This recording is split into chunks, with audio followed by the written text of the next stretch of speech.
BJP के प्रभारी मंत्री जितिन प्रसाद मंगलवार को रामलीला मैदान में भाजपा की ओर से आयोजित जनसभा के विशिष्ट अतिथि थे। उन्होंने कहा कि पार्टी के संयुक्त मोर्चा का सम्मेलन आगामी लोकसभा चुनाव की दृष्टि से महत्वपूर्ण है। प्रभारी मंत्री ने केंद्र सरकार के 9 साल के कार्यकाल पूरा होने पर आगामी लोकसभा चुनाव के दृष्टिगत पार्टी के संयुक्त मोर्चा सम्मेलन में कहा कि केंद्र सरकार के 9 साल बेमिसाल और विकास के शिखर पर पहुंचाने वाला रहा, लेकिन आगे अभी और बहुत कुछ करना है। इसके लिए अगले साल होने वाले लोकसभा चुनाव में एक बार फिर प्रचंड बहुमत से प्रधानमंत्री नरेंद्र मोदी के नेतृत्व में केंद्र सरकार में भाजपा की सरकार बनाने के लिए जुटना है। प्रदेश की पूर्ववर्ती सपा बसपा सरकार पर तंज कसते हुए प्रभारी मंत्री ने कहा कि मोदी योगी सरकार में कोई एक जिला नहीं, सभी जिले वीवीआईपी हैं। अब बिजली पानी के लिए जनता तरस नहीं रही है। हर घर नल योजना से सबको पानी मिल रहा है। बिजली, पानी, सड़क, कृषि, शिक्षा, स्वास्थ्य सबको निष्पक्ष और पारदर्शी तरीके से मिल रहा है। गांव-गांव में हम विश्वसनीय सड़क बनाकर दे रहे हैं। प्रधानमंत्री ने काशी विश्वनाथ धाम का कायाकल्प कर दिया है। उन्होंने कहा कि मुरादाबाद के लिए झोली खुली है। कुंदरकी, डींगरपुर, रतनपुर कला मार्ग को संवारने के लिए 62 करोड़ का भी ऐलान किया। साथ ही मुरादाबाद में एक फ्लाईओवर बनाने का भी वादा किया। प्रभारी मंत्री ने कहा कि आपसी मतभेद और कमियों को भुलाकर बड़े मिशन के लिए एकजुटता से आगे बढ़ना है। भाजपा के प्रदेश अध्यक्ष भूपेंद्र चौधरी ने जनसभा को संबोधित करते हुए कहा कि कार्यकर्ता पीएम मोदी के 9 साल में किए गए कार्यों एवं विभिन्न कल्याणकारी योजनाओं को जन जन तक पहुंचाएं। कहा कि भाजपा ने अपने घोषणा पत्र में भी कोई वादा किया, उसे पूरा किया। भाजपा सरकार सबका साथ सबके विकास की नीति पर काम कर रही है। नगर विधायक रितेश गुप्ता ने जितिन प्रसाद को प्रदेश सरकार में सबसे यंग, डायनेमिक और हैंडसम बताते हुए अपनी बात रखी। उन्होंने कहा कि प्रधानमंत्री नरेंद्र मोदी के नेतृत्व में विश्व में भारत का मान बढ़ा है।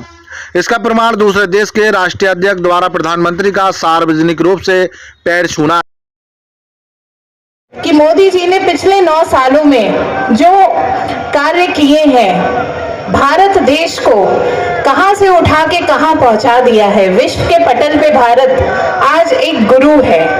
ऑस्ट्रेलिया का प्राइम मिनिस्टर कहते हैं कि Modi you are the boss, तो वो झूठ नहीं कहते हैं। मोदी वाकई अब बॉस है, सिर्फ भारत के ही नहीं विश्व के बॉस है। G20 की अध्यक्षता कर रहे हैं। भारतीय जनता पार्टी ने जो भी अपने एजेंडे थे उनको पूरा करने का काम किया है। आप घोषणा पत्र देख लीजिएगा, चाहे वो धारा 370 हटाने का मामला हो, चाहे भव्य राम मंदिर बनने का मामला हो, वो बनने जा रहा है। उसके अलावा जो भी और बड़े 2-3 एजेंडे रह गए वो भी आप देखिएगा शीघ्र पूरे हो जाएंगे। सेवा, सुशासन और गरीब कल्याण को समर्पित 9 वर्ष के शासनकाल के पूर्ण होने के अवसर पर जो पार्टी ने कार्यक्रम बनाए हैं, उसी कार्यक्रम के सिलसिले में ये जनसभा है मुरादाबाद में। मैं आज इस जनसभा में उपस्थित सभी अपने सम्मानित वरिष्ठ भारतीय जनता पार्टी के पदाधिकारीगण, हमारे क्षेत्रीय अध्यक्ष जी, प्रदेश के महामंत्री जी और इस सभागार में उपस्थित सभी मेरे मुरादाबाद के निवासी मेरे भाइयों बहनों, जैसा कि सब लोगों को जानकारी है कि आज से 9 वर्ष पहले आप सबने प्रयास करके मोदी जी के नेतृत्व में देश में सरकार बनाने का काम किया था। और भाइयों बहनों, मेरे लिए भी गर्व की बात थी कि पश्चिमी उत्तर प्रदेश की सारी सीटें भारतीय जनता पार्टी जीत कर गई थी। लोकसभा में पश्चिम क्षेत्र की सारी सीटें बीजेपी जीती थी। सर्वेश जी भाई साहब मुरादाबाद से, सतपाल जी संभल से, डॉक्टर नेपाल सिंह जी रामपुर से, कमर सिंह तंवर जी अमरोहा से, डॉक्टर यशवंत जी नगीने से और कुंवर भारतेंद्र सिंह जी बिजनौर से। लेकिन भाइयों बहनों, 2019 में वैसा परिणाम नहीं रहा। और मैं निश्चित रूप से कहता हूं कि ये सारी सीटें जिनके नाम मैंने 6 सीटों के गिनाए, भाजपा 6 की 6 सीटें हार गई। लेकिन उत्तर प्रदेश की सरकार ने, केंद्र की सरकार ने, मोदी जी के, योगी जी के नेतृत्व में हम सब लोगों ने मिलकर भारतीय जनता पार्टी की विकास यात्रा और विचार यात्रा को आगे बढ़ाने का काम किया। मुरादाबाद एक उत्तर प्रदेश का महत्वपूर्ण शहर है। मुरादाबाद राजनीतिक दृष्टि से भी और कारोबारी दृष्टि से भी बड़ा महत्वपूर्ण है। लेकिन भाइयों बहनों, पिछली बार भी विधानसभा चुनाव हुए और इस बार भी विधानसभा चुनाव हुए, भारतीय जनता पार्टी को बहुत अच्छे परिणाम नहीं आए। लेकिन पार्टी ने हमेशा उत्तर प्रदेश को, मुरादाबाद को सम्मान दिया। आप समझो, भले ही विधानसभा में रितेश जी अकेले एमएलए हैं, लेकिन भाइयों बहनों, भारतीय जनता पार्टी के आशीर्वाद से और आप सबके प्रति जो भाजपा का समर्पण है मुरादाबाद के प्रति, उससे हम लोग, मुझ सहित 4 लोग विधान परिषद के सदस्य हैं। ये पार्टी का कमिटमेंट है मुरादाबाद के प्रति। और आप देखो, मेरे जैसे कार्यकर्ता को लोग चर्चा करते हैं, भाई राजनीतिक परिणाम मुरादाबाद से अच्छे आते नहीं, अधिकांश सीटें बीजेपी जीतती नहीं। इन लोगों को सरकार में लेने में, पहले सरकार में 5 साल मंत्री बनाए रखा, अब पिछले लगभग 1 साल से प्रदेश का अध्यक्ष के नाते मुझे काम दिया है। लेकिन भाइयों बहनों, आप सबके प्रयास से और आप सबके प्रति पार्टी का जो कमिटमेंट है, पार्टी का जो समर्पण है, उसे लेकर हम सब लोग, पूरी पार्टी उत्तर प्रदेश के साथ साथ, देश के साथ साथ मुरादाबाद में भी आगे बढ़े। जितने भी सरकार के काम हैं, हमारी सरकार ने, चाहे योगी जी की सरकार हो, चाहे मोदी जी की सरकार हो, भाइयों बहनों, हमने बगैर किसी भेदभाव के काम किया। कहीं हमें सफलता मिली तो भी काम किया, और सफलता नहीं मिली, हमारे जनप्रतिनिधि नहीं है, तब भी हमने विकास की मुख्य धारा से उस क्षेत्र को पिछड़ने नहीं दिया। मुरादाबाद आप देखेंगे, उत्तर प्रदेश की सरकार बनने के बाद, केंद्र की सरकार बनने के बाद कई लोगों ने चर्चा की है। हमारा जो कमिटमेंट है, हमारा जो संकल्प पत्र है, भाइयों बहनों, उस पर सरकार ने काम किया। आप देखेंगे, बिजली, पानी, सड़क, शिक्षा, स्वास्थ्य, सुरक्षा, इन सारे विषयों पर योगी जी और मोदी जी की सरकार ने काम किया। अभी आपने देखा होगा, स्वास्थ्य की दृष्टि से हमारी सरकार बनने के बाद सभी जिलों में मेडिकल कॉलेज हो, इस सबका संकल्प के साथ सरकार आगे बढ़ रही है। आपने देखा होगा, हमारी सरकार आने से पहले कुछ जिलों में मेडिकल कॉलेज थे, लेकिन हमने अधिकांश जिलों में मेडिकल कॉलेज या तो प्रक्रिया में है, निर्माणाधीन है, या गतिमान है, या हम आज क्रियाशील के रूप में काम कर रहे हैं। आपने देखा होगा, शिक्षा के क्षेत्र में उत्तर प्रदेश की सरकार ने योगी जी के पिछले कार्यकाल में 3 नए विश्वविद्यालय खोलने का काम किया। भाइयों बहनों, आजमगढ़, अलीगढ़ और सहारनपुर में नए विश्वविद्यालय खोलने का काम हुआ। और इस सरकार बनने के बाद हमारे जैसे, आप जैसे लोगों की बहुत लंबी मांग, माननीय जयपाल सिंह जी अस्त बैठे हैं, रितेश जी बैठे हैं, हमारे सर्वेश जी भाई साहब हैं, सारे लोग मंच पर बैठे लोग, गोपाल अंजान जी हैं, सतपाल जी, हम जब जब भी सदन में मिलते थे और हम लोग ये कहते थे कि भाई, हमने जब जब स्नातक का चुनाव हुआ, जब जब चुनाव हुए, लगातार हम जीतते रहे, और हमने हमेशा कहा हमारी सरकार आएगी, हमें आप चुनाव जिताओगे तो मुरादाबाद में भी एक विश्वविद्यालय खोलने की बात प्रयास करेंगे। लेकिन भाइयों बहनों, गर्व की बात है कि माननीय मुख्यमंत्री जी ने बजट में इस बार मुरादाबाद में भी विश्वविद्यालय की व्यवस्था की। चाहे बिजली का क्षेत्र हो, चाहे पानी का क्षेत्र हो, चाहे सड़कें हो, भाइयों बहनों, आज मुरादाबाद सहित पूरे देश भर में, प्रदेश में सड़कों का जाल बिछा हुआ है। आप देखो, दिल्ली आपको जाना है, रामपुर जाना है, आपको संभल जाना है, आपको बिलारी जाना है, अलीगढ़ जाना है, हमने बेहतर रोड की कनेक्टिविटी अपने मुरादाबाद से और देश के अन्य भागों को जोड़ने की प्राप्त की है। भाइयों बहनों, चाहे देश का विषय हो, उसकी चर्चा भी कई लोगों ने भी की। दुनिया में भारत का सम्मान बढ़ा है। हमारी सरकार आने से पहले, मोदी जी के प्रधानमंत्री बनने से पहले, लोग हमेशा देश के नागरिकों के हितों को ताक पर रखकर समझौते करते थे। लेकिन हमारी सरकार आने के बाद, मोदी जी की सरकार, हमने अपने देश के 140 करोड़ लोगों के हितों को ध्यान में रखते हुए समझौते किए हैं दुनिया से। जो भी व्यवसायी समझौते हैं, व्यापारी समझौते हैं, भाइयों बहनों, देश के नागरिकों के हितों के। आपने अभी देखा होगा, रूस में, यूक्रेन में युद्ध हो रहा है, और युद्ध में दुनिया ने रूस पर प्रतिबंध लगाए और कहा कोई भी रूस से व्यापारिक संबंध नहीं रखेगा। लेकिन हमारे देश के प्रधानमंत्री जी का कमिटमेंट है और उन्होंने कहा हमें अपने देश के नागरिकों के हिसाब से समझौते करने का अधिकार है, अपने नागरिकों के हितों के हिसाब से समझौते करने का अधिकार है। और भाइयों बहनों, हम रूस से सस्ता तेल आज खरीद रहे हैं, हमारे सस्ता तेल आ रहे हैं। यह कहीं ना कहीं भारत की बढ़ती हुई ताकत का ही प्रतीक है। आप देखे होंगे भाई, भारत के प्रधानमंत्री जी के अभी न्यू पापुआ गिनी के दौरे के अवसर पर वहां के समकक्ष राष्ट्रीय अध्यक्ष ने सार्वजनिक रूप से उनके पैर छूकर सम्मान किया। वो भाइयों बहनों मोदी जी का सम्मान नहीं है, वो हमारा आपका 140 करोड़ लोगों का सम्मान है। वो कहीं ना कहीं भारतवर्ष के 140 करोड़ लोगों का जो सम्मान है, भारत में 140 करोड़ लोगों की जो प्रतिष्ठा मान सम्मान बढ़ा है, उसी का ही परिणाम। कोरोना जैसी वैश्विक महामारी निपटने के लिए माननीय प्रधानमंत्री जी और माननीय हमारे मुख्यमंत्री जी के प्रयासों की सराहना दुनिया में सब देशों ने की, WTO ने भी की। लोग चर्चा करते थे कि क्या होगा, लेकिन देश के प्रधानमंत्री जी और मुख्यमंत्री जी का संकल्प है कि हम लोगों ने वैश्विक महामारी को कम संसाधन होते हुए उस पर विजय प्राप्त करने का काम किया।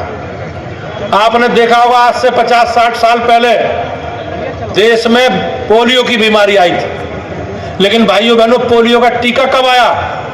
जब दुनिया से पोलियो समाप्त हो गई। और हमारे लिए गर्व की बात है, कोरोना की वैक्सीन दुनिया के विकसित देशों के साथ आई हो। भाइयों, मैं अपने देश के वैज्ञानिकों का अभिनंदन करता हूं। नहीं, हमारे जैसी प्राकृतिक संपन्नता कहीं नहीं है, हमारे जैसी जमीनें कहीं नहीं है, लेकिन भाइयों बहनों उसके बाद भी हम दुनिया में देश के लोगों ने जो हमारे आपके हितों को ध्यान में न रखकर जो समझौते किए तत्कालिक परिस्थिति के हिसाब से, उन परिस्थितियों के कारण देश कमजोर है।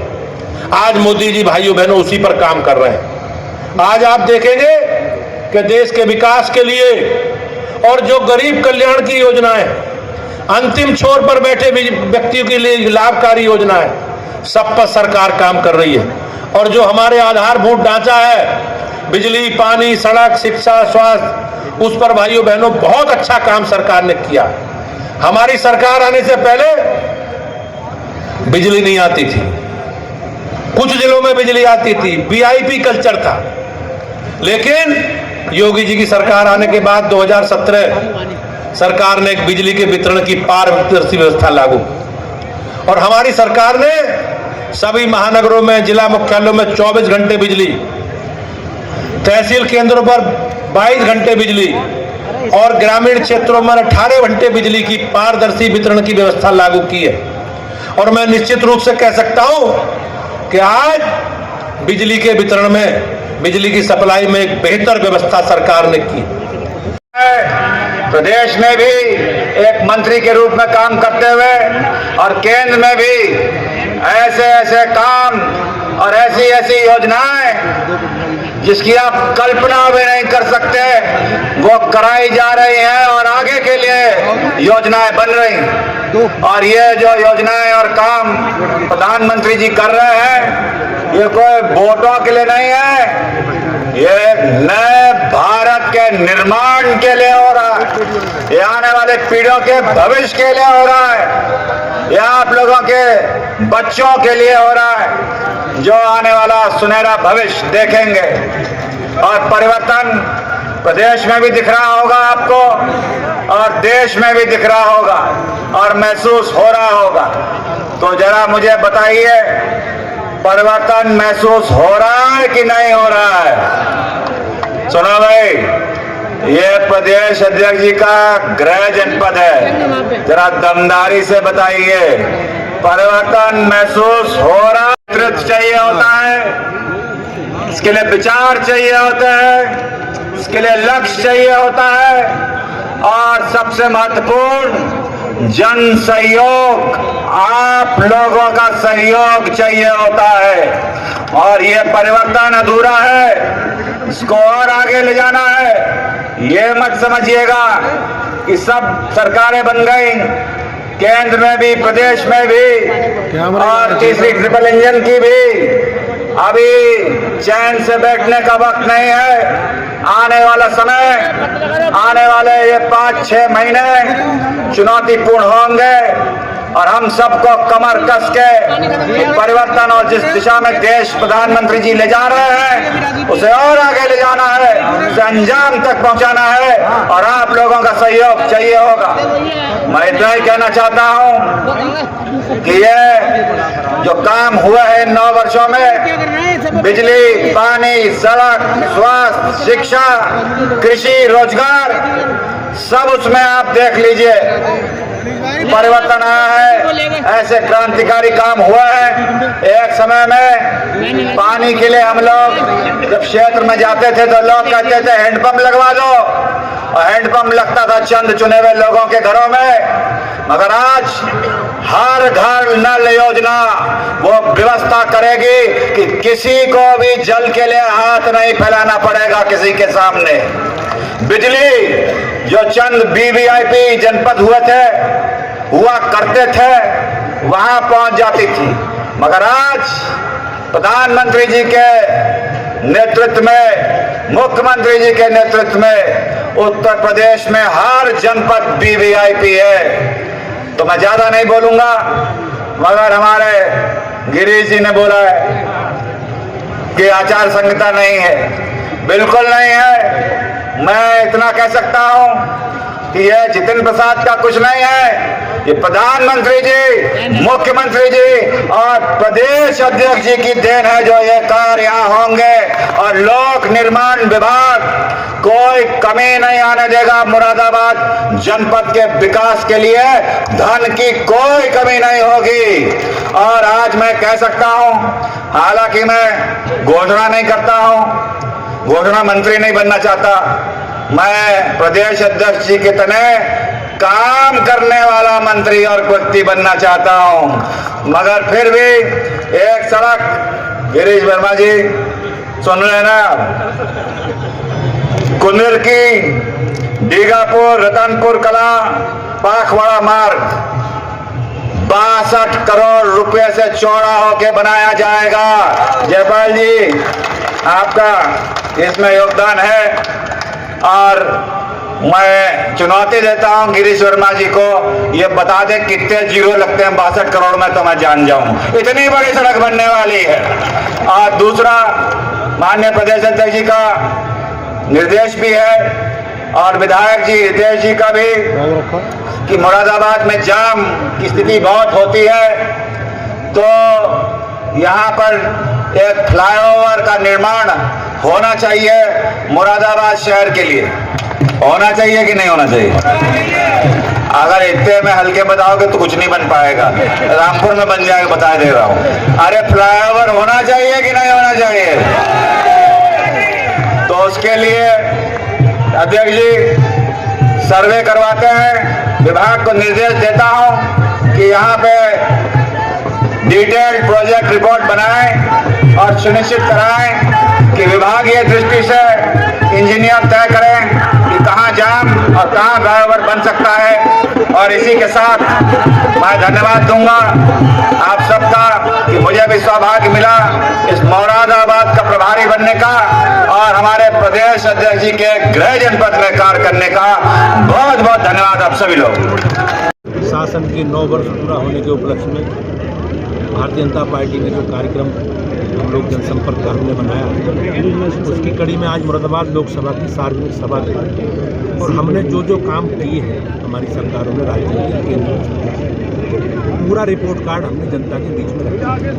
और निश्चित रूप से ये खड़ी मत करो, भारतीय जनता पार्टी के देश के नागरिकों के लिए सौभाग्य की बात है। जो जो कमिटमेंट भाजपा के हैं वो सब सरकार ने मोदी जी के नेतृत्व से। सर, समाजवादी पार्टी के सांसद एसटी हसन है, वो अखिलेश यादव को प्रधानमंत्री का दावेदार बता रहे हैं 2024 के लिए।